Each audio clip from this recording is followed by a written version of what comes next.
The Leafs are moving and shaking in their search to find the next head coach of the team. On today's show, we discuss the latest and who the frontrunners are in the search. You're listening to the Locked On Leafs podcast, part of the Locked On Podcast Network. It's your team every day.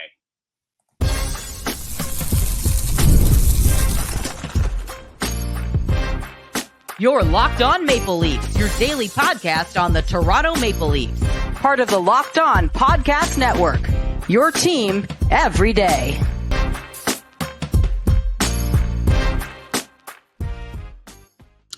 Hello and welcome into the Locked On Leafs podcast, a daily Maple Leafs-centric podcast hosted by myself, Mike DiStefano, and my co-host, Dave Morassutti. Today's episode is brought to you by FanDuel. Make every moment more right now. New customers get $150 in bonus bets with any $5 bet. That's $150 with any winning $5 bet. Visit FanDuel.com/LockedOn to get started. You know what was available on FanDuel up until like today, I believe, Dave. I just went and checked because I did see the odds earlier in the weekend. The next head coach of the Maple Leafs was a legitimate bet you could have made on FanDuel if you had an inkling as to who it could be. But I think the problem is the search is pretty limited. And I think that FanDuel decided, we should probably take this down because most of the money's coming in on one guy, maybe a second guy, and they didn't want to lose out on a lot of money. Is that telling at all? Like usually Vegas books can tell you something about a situation. The fact that they took down their Maple Leafs next head coach odds, does that make you think that the Leafs are zeroing in on one, maybe two guys, and it's just not worth it for them to have it on the books? Yeah, I mean, you have a lot more experience on this than I do, so I would say it typically it lends that way. There you go. The words are tough right now, but I think it's hard not to hear the chatter and hear the same name reported by multiple insiders, and it got the Elliot Friedman almost seal of approval that Berube was high up on that list. So it doesn't surprise me that the sportsbooks are like, yeah, especially when it's the Leafs, right? Like you got a lot of Toronto money being put on that. It's gonna raise some red flags and make the sportsbooks go, yeah, I think we're just gonna cut our losses right now. Yeah, because if you made the wager on Friday or Saturday, I think you could get Berube at, it wasn't even great odds. I think he was highly favored at like minus 250. Yeah. But then there was a flux of money that came in on McLellan when that report came out, or the video came out of him at the LAX airport en route to Toronto. And then a lot of money came in on McLellan, and the odds shrunk for him as well. And he became the second guy. I think when they first came out, he was like fourth or fifth on the betting chart. So now it almost seems like it is a two-horse race though at this point. Like those seem to be the two names that are garnering the most interest, and obviously it's because those are the two names that we now know have officially interviewed for the Toronto Maple Leafs head coaching role. We'll get into that today. We'll break down each candidate in particular and kind of see what their strengths and weaknesses are and what they've done in their previous stops as head coach of previous NHL teams. But really quickly, I just want to dissect a little bit what we heard from Brad Treliving on Friday. I know it's a little bit of ways away, but we never really got to dissect what he had to say about Sheldon Keefe and what he had to say and maybe what that would mean for the search for the next head coach. Maybe look for some clues as to what he's looking for in the next guy that could help us kind of discern that. So I think it's a worthwhile conversation that we could have here for a couple of minutes. What was something that really stuck out to you about Brad Treliving that was either, kind of damning about Sheldon Keefe or maybe would serve as a clue to what he's looking for in the next guy? Yeah, I mean, even you just look at the press release, right? When he kept saying a new voice, right? It didn't necessarily mention we need someone who with a different vision or new tactics. He was talking about a voice. I feel like that's maybe a clue into maybe the direction when you're seeing some of the names coming up. Many wouldn't be like, yeah, that coach has great X's and O's. No, it's like this. These are guys that are gonna, motivate the team and do things differently. Have that old school approach that these really haven't had. I don't know. Would you consider Mike Babcock an old school coach? I would say probably. Yes, I would. It's not. He is Yeah. He is a hard at, and that was the biggest issue. Yeah. Is that he was for an a-hole there. I won't say the complete swear word, but a problem that a lot of people have with Mike Babcock is that he is an a-hole, and he was very demanding, and a lot of people did not like it. He certainly isn't a player coach. I think we can all agree with that. Jason Spezza will tell you that he ain't a player coach. Mike Badano will tell you that. Mike Commodore, Mike Babcock's biggest hater, will tell you that. A lot of people will go to bat to say that he's definitely more of an old school hardened coach than he was a player coach. But I don't think necessarily the Leafs need to go that far where it's like, hey, a guy who's totally old school, doesn't care about his players, just wants results. I think that there has to be a blend in today's modern game.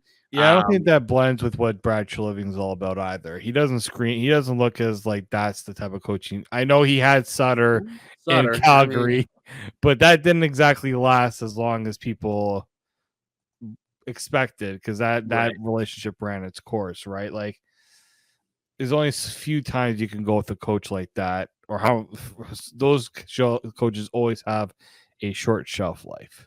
Yeah. Usually, it's only a few years before the message really gets stale, and you lose the room. But sometimes you can get a lot out of those teams. I mean, there's been a lot of coaches that have been able to get a lot out of guys in a short period of time.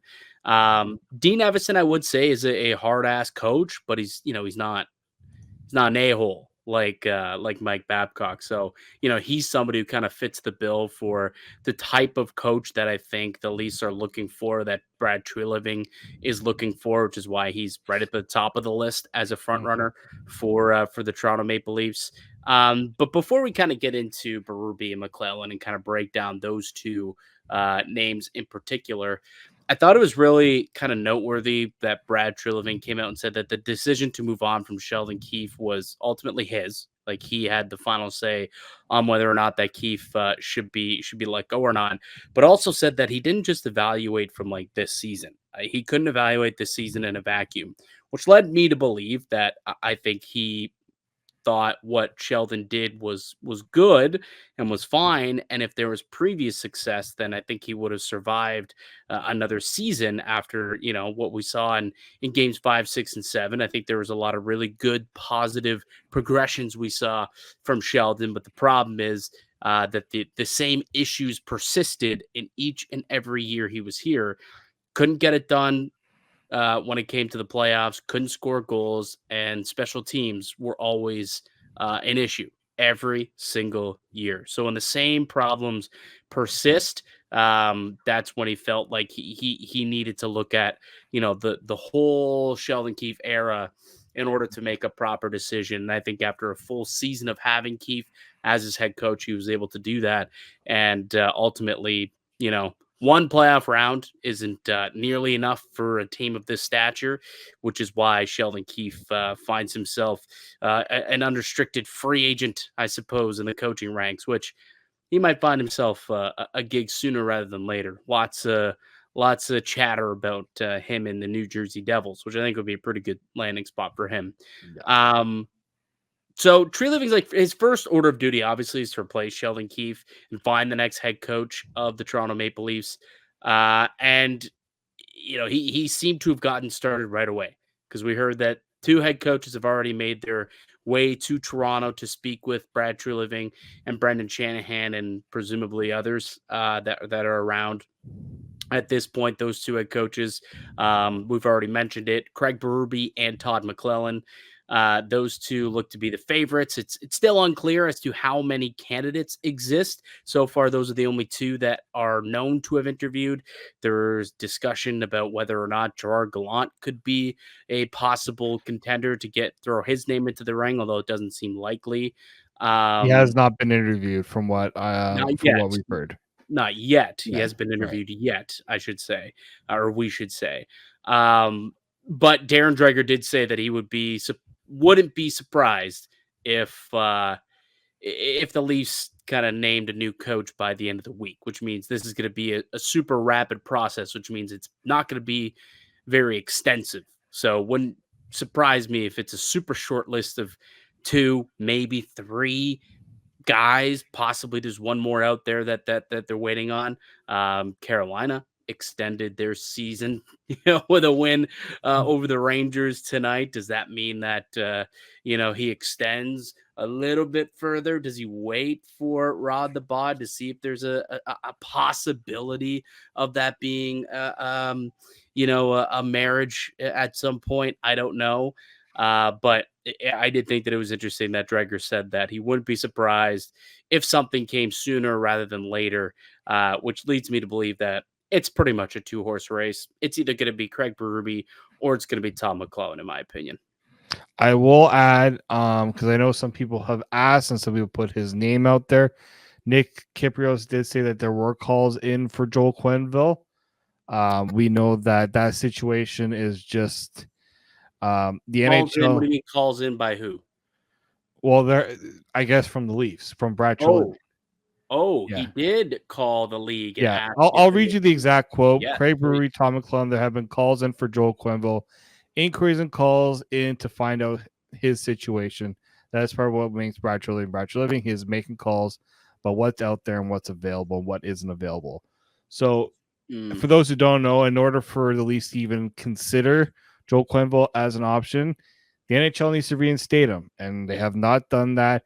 I don't think a team has ever really gotten serious to the point of reinstating him, because I'm sure we've talked about this before a little bit, but I'm curious how long that process would take, and if it'd be a quick one. Like, are they just waiting? I mean, how much more information could they have to gather on him? It's what's happened has happened, right? It's just right. What's happened, and if he's rehabilitated himself, and you believe that he's done enough to earn a second chance and a second opportunity, then you're going to give the stamp of approval.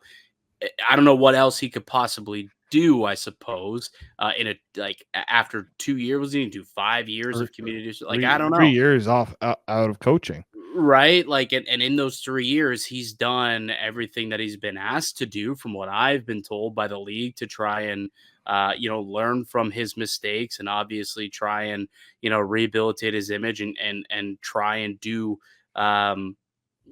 reach out to those. And it's tough to discuss, because I don't know exactly what he had to do, but from what I've heard is he has been an advocate, certainly, and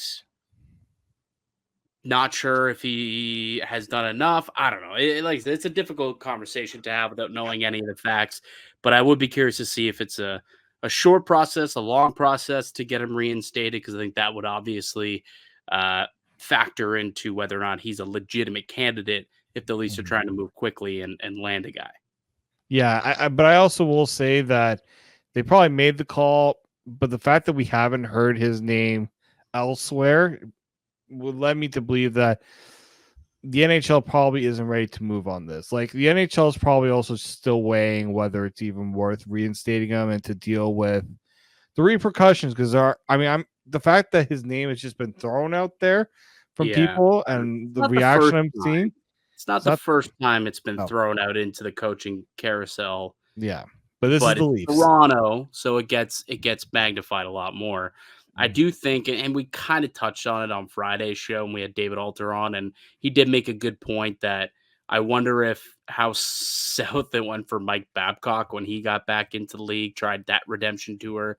If that, soured the league and trying to do a similar thing with Joel Quenneville. Maybe they do just decide, no, he's blackballed from the league for life. What he did was, you can't come back from it. Like, it's entirely possible that could be their decision. And, he just never, ever gets that reinstation into the league that is required for him to be a head coaching candidate or to be a head coach in the NHL again. All right. let's take a break. Let's come back and let's kind of dig a little bit deeper into the two guys who are the front runners for the job that have interviewed, that we know have interviewed already, and that's Craig Berube and Todd McLellan. So we'll go through what they've been able to do over the course of their careers in their previous stops as head coach, and you can decide if you think they would be the right men for the job here in Toronto. So we'll get to that on the other side. It's Mike DiStefano and Dave Morassutti. You're listening to the Locked On Leafs podcast, part of the Locked On Podcast Network. It's your team every day. Today's show is brought to you by FanDuel. It's winner take all time in the NBA and NHL, and FanDuel is giving you a shot to bring home a big win of your own. Right now, new customers get $150 in bonus bets with any winning $5 bet. That's $150 to bet on spreads, money lines, player props, and more. Visit FanDuel.com/locked-on and make every playoff shot count. FanDuel, America's #1 sportsbook.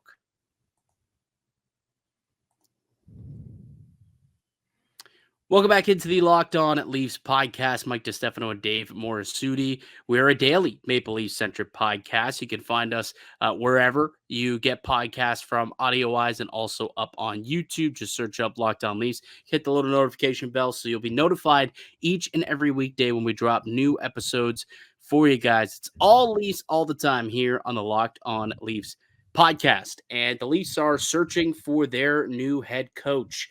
Out is Keefe.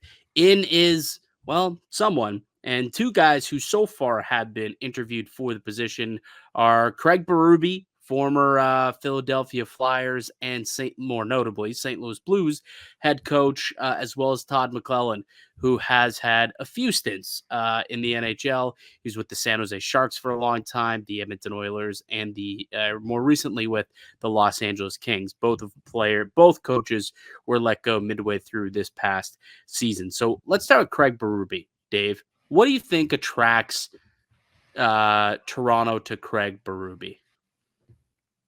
Well, I mean, again, I guess it has to do with that old style. And I think he'll give that tough love approach that many believe this Leafs team needs, especially, kind of get everyone playing in line, right? I know that Kelly Chase was on.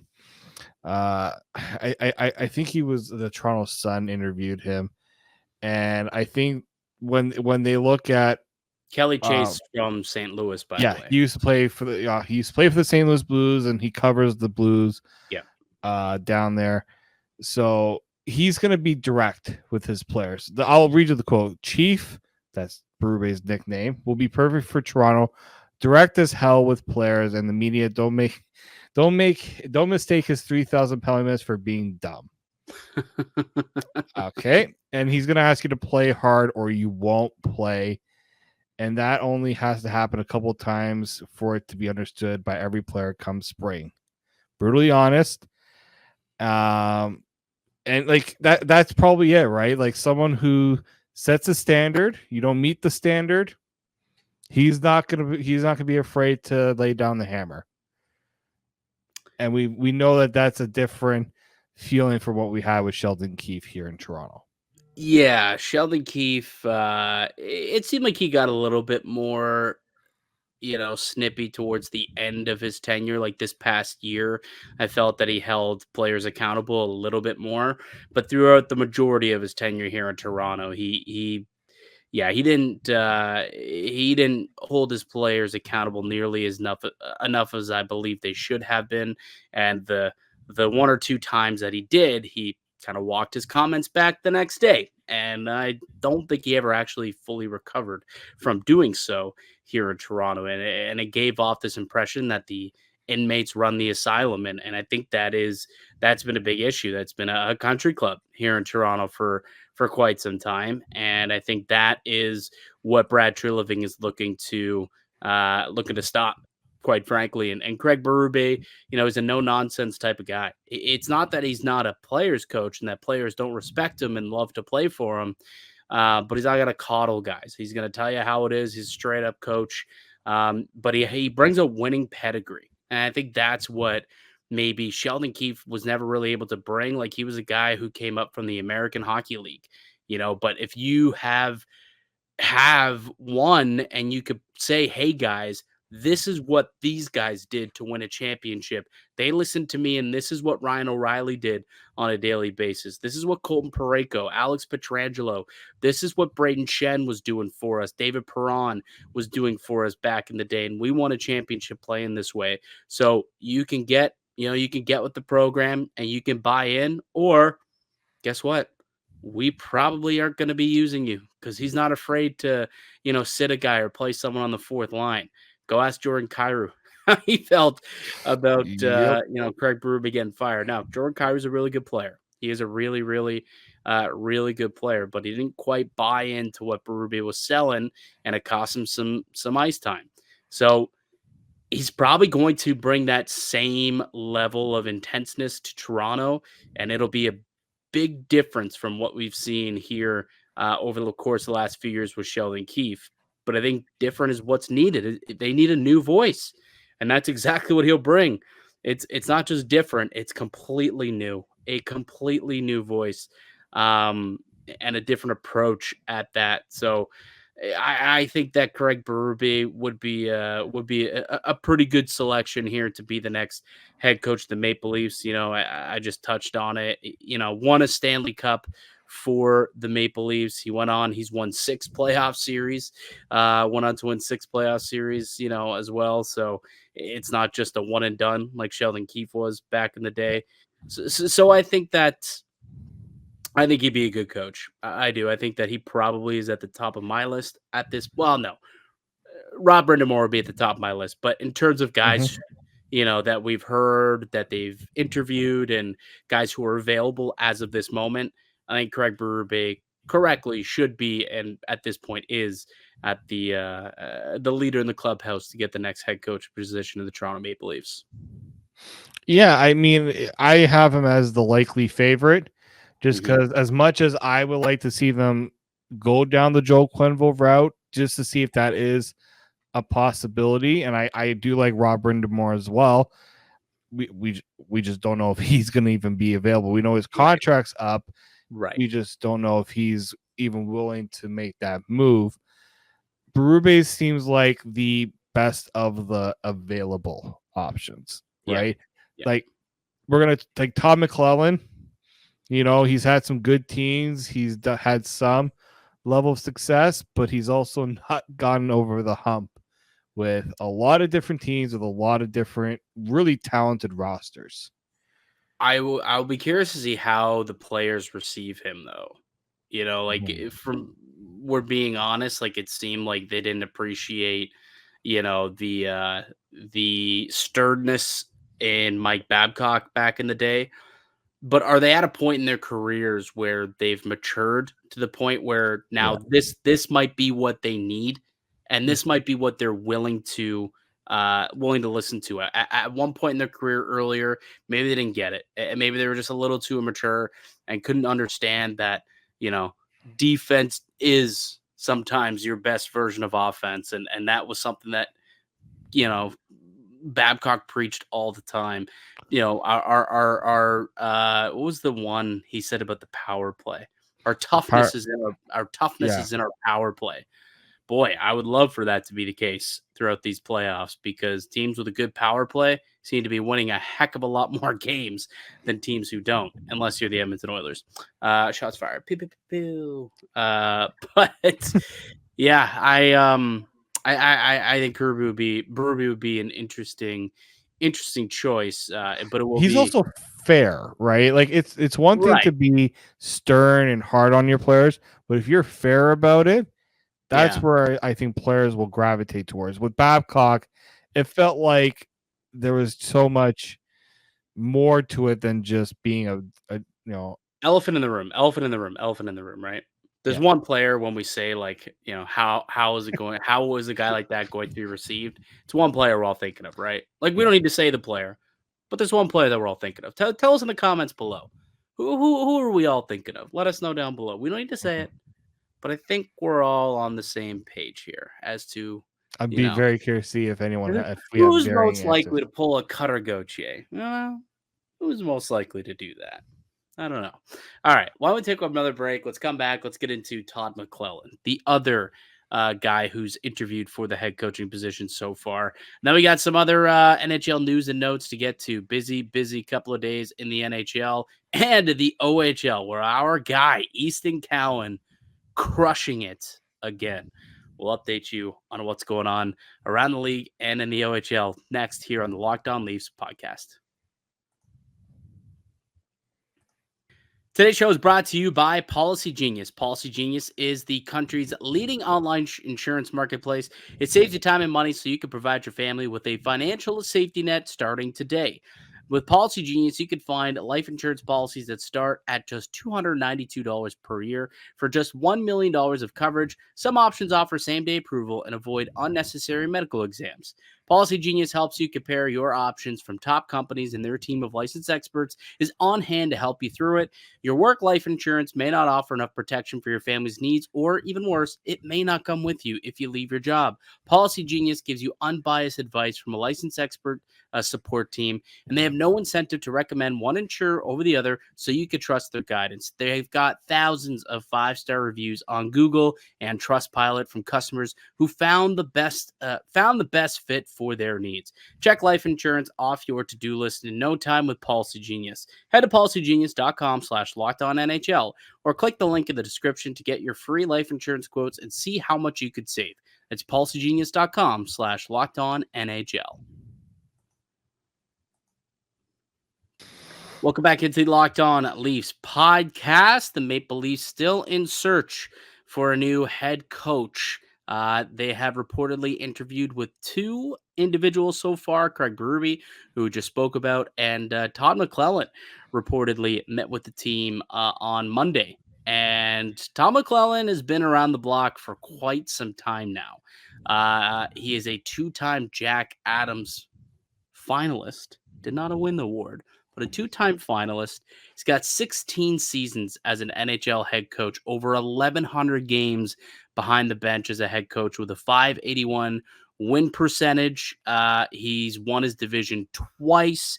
However, a lot of his success, I was looking into it, diving a little deeper into it, came early in his tenure. In his first 2 seasons, 3 seasons with the San Jose Sharks, because since 2010-11, and that was the end of his 3rd season with San Jose. Since then, he hasn't won a division title, and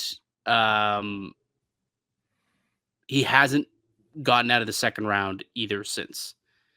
Not qualities that make me super excited about Todd McLellan, because, the reason why Keefe is going is because, they didn't get it done in the playoffs.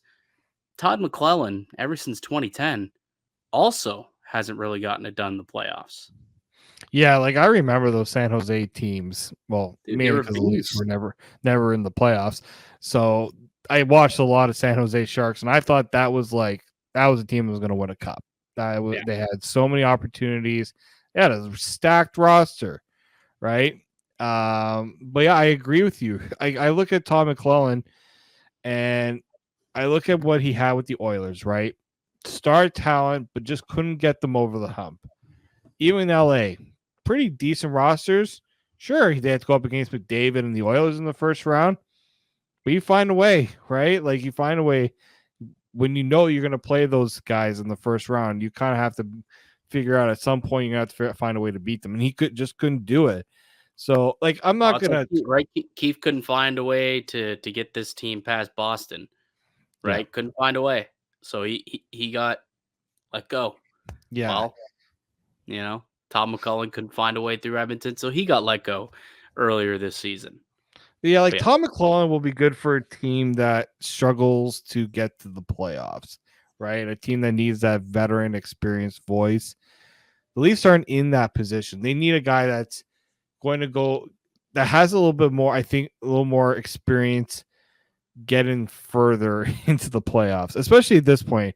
Like, you wonder, has Todd McLellan been able to adjust his coaching style to where the NHL is now, to the modern game, right? Yeah.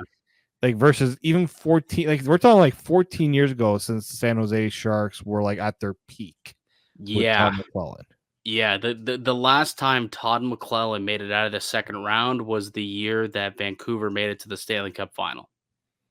That was the last time McLellan made it out of round 2. Yeah, that was 13 years ago. Yeah, it was a long time ago.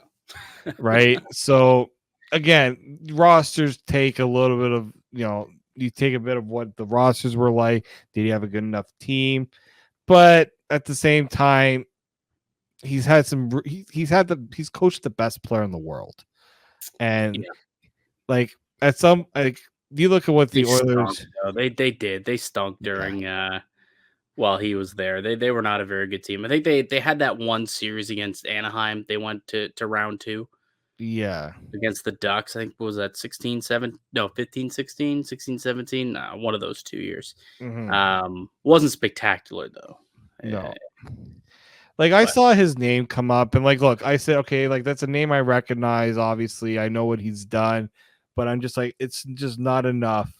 Like, the guy got replaced by Ken Hitchcock in Edmonton. Like, if you want to see how bad it got for him in Edmonton, like, is that really, really where you want to go if you're the Leafs in that direction? Such unnecessary strays that Ken Hitchcock just caught right there.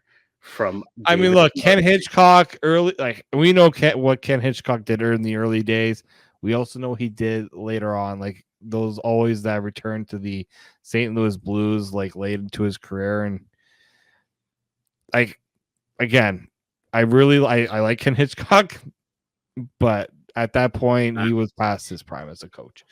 Yeah. So, like, somehow we struggle to come up with, like, good reasons as to why the Leafs. Yeah, I just don't have a good reason to have Tom. And look, he could prove us all wrong one day. Veteran coach, right? He's a veteran coach who can get the team into the playoffs, right? Yeah. That is something that Todd McLellan has been able to do with his teams. They always seem to make the playoffs. The question is, can those teams win in the playoffs? And when that's the problem here in Toronto, to me, that's a bit of an issue, and which really kind of scratched my head as to why this guy would be considered like the next best guy after Craig Berube.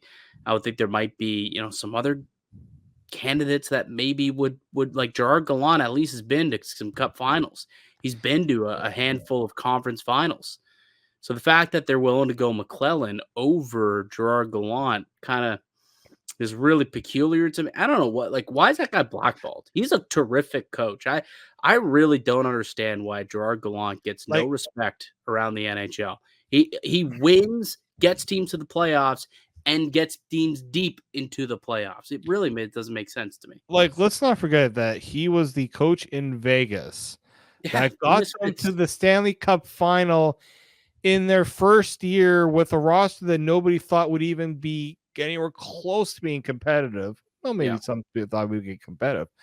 Also, this guy has dealt with a lot. Do you not remember when the Florida Panthers fired Gerrard Gallant and he had to find his own way to the airport? To get his own little Uber. He was on the road. He couldn't even go home. I don't even know if they had Uber back then, to be honest with you. He had to get into a cab. I remember the picture. It was pathetic. But guess what? But then he went on to have success with Vegas, went on to have success with the Rangers. And again, like the Rangers, he took to a conference final a couple of years ago. Right? Like he's had talented players work with.